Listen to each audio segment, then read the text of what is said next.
Assalamualaikum warahmatullahi wabarakatuh. Yang terhormat dosen pengampu mata kuliah Sistem Pengendalian Manajemen Bapak Masrul Huda SE/MSI dan teman-teman sekalian.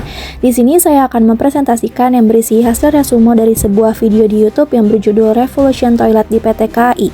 Tujuan saya membuat dan juga menyampaikan video ini adalah untuk mengetahui bagaimana penerapan sistem pengendalian manajemen pada program Revolusi Toilet di PT KAI. Bersama saya Naura Zahiyah. Selanjutnya adalah kita akan identifikasi masalah dari video tersebut.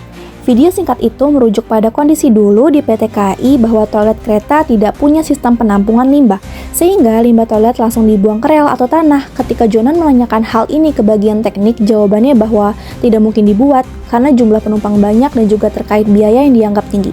Ada resistensi yang muncul dari aspek teknis dan juga persepsi bahwa solusi ideal tersebut tidak feasible atau terlalu mahal.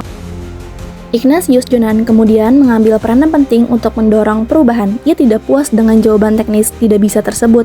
Ia menantang pihak teknisi atau produsen untuk membuat prototipe toilet dengan sistem penampungan limbah. Prototipe awal ditawarkan dengan biaya sangat tinggi sekitar 500 juta per unit. Tetapi kemudian Jonan membentuk tim internal di KAI yang berhasil menemukan solusi lebih murah sekitar 12 juta per unit toilet. Proses ini bisa menunjukkan adanya inovasi internal, eksperimen, dan juga pengambilan keputusan yang berbasis data atau riset, bukan hanya berdasarkan asumsi atau kebiasaan lama. Dampak perubahannya, setelah solusi berhasil dibuat dan juga diimplementasikan dalam skala yang cukup besar, dampaknya lebih dari sekedar teknis. Toiletnya bisa menjadi lebih ramah lingkungan, tidak langsung membuat kotoran ke alam, lebih higienis, dan juga mencerminkan orientasi terhadap pelanggan.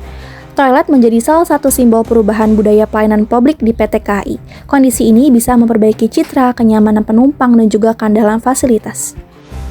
Nah, dari cerita revolusi toilet ini, kita dapat menarik beberapa poin penting tentang bagaimana sistem pengendalian manajemen bekerja atau seharusnya bekerja. Yang pertama, standar juga kebijakan yang jelas. Jonan menetapkan standar baru bahwa limbah toilet tidak boleh langsung dibuang ke rel. Sebagai kebijakan yang harus dipenuhi, tanpa standar ini, usaha perbaikan tidak akan terarah. Yang kedua adalah komitmen dan juga kepemimpinan. Perubahan besar memerlukan pemimpin yang willing, bertindak memaksa adanya inovasi, menolak biaya yang tinggi yang tidak wajar, dan juga memprioritaskan kepentingan publik.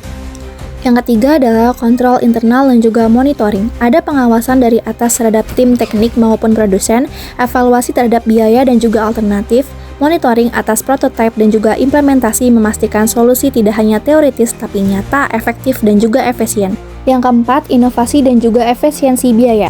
Sistem pengendalian tidak hanya mengejar kepatuhan terhadap standar, tapi juga efisiensi mencari cara agar tujuan dicapai dengan biaya yang wajar dan juga waktu yang optimal.